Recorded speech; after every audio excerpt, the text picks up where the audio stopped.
don't get too comfortable in your habits because things do change regularly. And a coworker once told me that if they tell you to make the burger, like burger, lettuce, cheese, and then the next week they tell you burger, cheese, lettuce, then you just have to switch it up, make it that new way that they told you. And if you can, get it that quick and just move on, you'll be good because things do change that fast.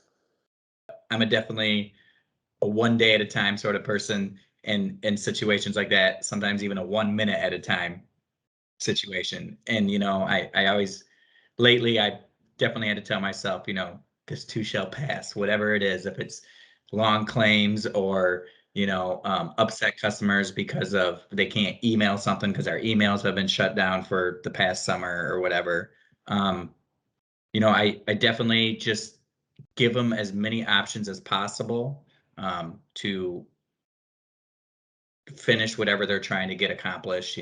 Well, I do like to be a force for positive change management, by staying optimistic about the changes.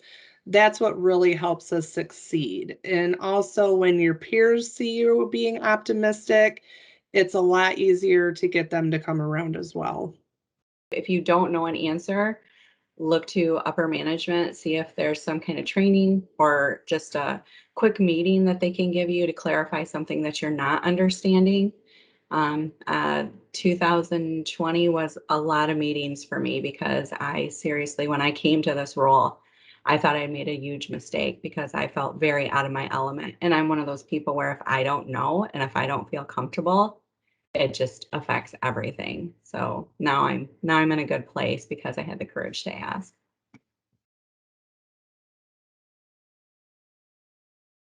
Most impactful to myself would probably be the extra minute that has been implemented into our follow-up time. I really like the change in the 1 minute after the call. After call, the full 60 seconds. It's amazing what 60 seconds in between calls can do for you.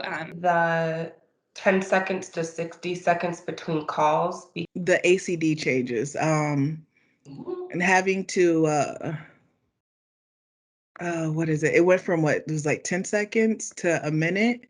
That, man. Giving us that buffer 60 seconds, but also if we don't need it, we can just click on and really help, again, maintain that ACW appropriately. The additional time between calls to go up to a minute really helps me do a lot of my after call work within that minute of time and not. That definitely helps with just getting a breather in between, making sure you got all your notes done. Make it a little bit of a game, see if I can, get it all done within 20 or 30 seconds and then have that 30-second breather. Being able to take our breaks whenever we would like has been very helpful as well. The break flexibility, being able to take breaks when wanted or, take 3 10-minute breaks throughout the day instead of, some days there where I was scheduled for a break an hour and a half after I got here, but then it would be 3 hours before lunch. So I love that we get to choose our own break times and lunch times. That actually helps tremendously with scheduling, like everything's virtual now. So you can actually schedule appointments on your breaks and lunches because you can go when you need to go. The break schedule is really nice for me to kind of manage my day. I just bought a house, and for example, I had a bed that was delivered, and it was just really nice to finish up the call, go on my break, and let these guys in to deliver a bed. You know what I mean? So I like the flexibility in the breaks as well, so that if you have to make a phone call at a certain time or take a phone call at a certain time or something like that it doesn't have to be in personal time or anything like that. You can just decide when you want to take a break. So that's actually really nice too. Going back to working at home has been the most impactful. I really appreciate being able to stay at home. Actually, this came as really kind of godsend, essentially. definitely transitioning into office, just that structure and seeing a little bit more human contact than everyone virtually has been great. It's much closer to home. And it really helped me create that fine line between home life and work life, not bringing work life home and then vice versa, not bringing home life to work.